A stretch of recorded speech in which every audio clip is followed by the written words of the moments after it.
AIMIM Nampally के MLA Majid Hussain ने रिहायशियों और दत्तात्रेय कॉलोनी एसोसिएशन के सदर के साथ कमिश्नर सी हरि किरण आईएएस इम्तिनाई और आबकारी से मुलाकात की।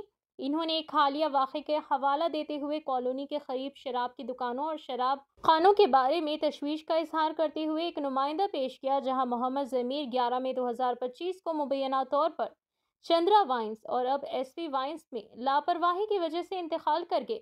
रिहायशियों ने नशे में धुत अफराद से परेशानी, ट्रैफिक के मसाइल और तजावुज़ात जैसे मसाइल को भी उजागर किया।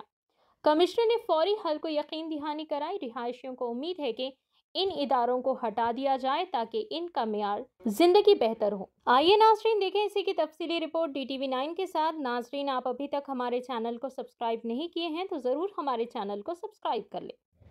और फिर ये जो बात है जो मेन कल्प्रिट है, जहाँ वो एक्सीडेंट हुआ, उसको भी शिफ्टिंग कैसे बोल दिया स्टूडेंट्स?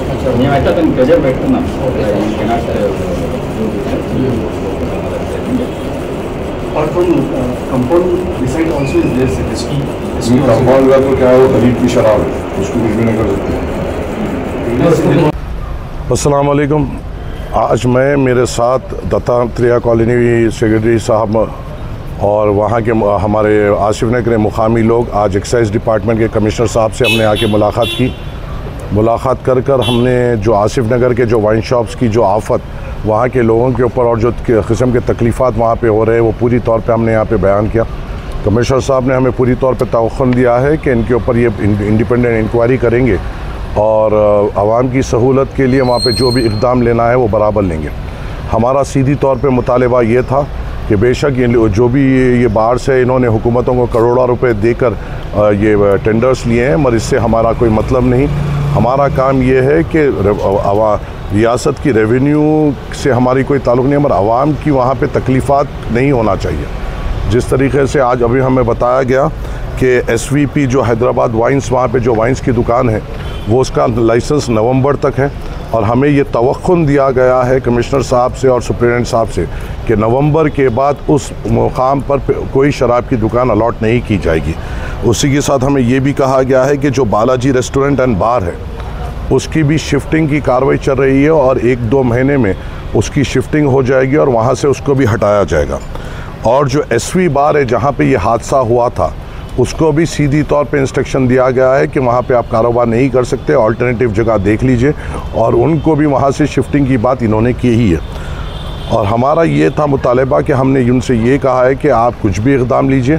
अगर हम 1-8 महीने की बात है तो हम हुकूमत से हम कोऑपरेट करने के लिए तैयार हैं, मगर अगर आप लोग ज़बान देंगे और फिर वो ज़बान से पलटेंगे और ये शराब की और ये इसकी दुकानों की आफत वहीं पे रहेगी तो हम और पुरज़ोर वहाँ पे एहतजाज करेंगे और इस बार का एहतजाज और तेज़ होगा और शिद्दत भरा होगा।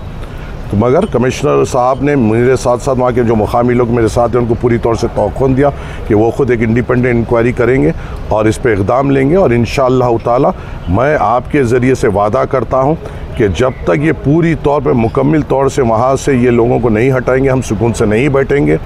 इनका नवंबर तक, इतने सालों की हमारी तकलीफ़ जो है, शायद नवंबर तक अपने को ऊपर नीचे होते और तकलीफ़ होना पड़ेगा। जो मुझे पता चला है कि ये लोग भी कोर्ट को गए हैं अपने लाइसेंस को बताते हुए कि हमें लाइसेंस होते हुए भी इतने करोड़ों रुपए दिए बाद से भी हमारी दुकानों को बंद किया गया।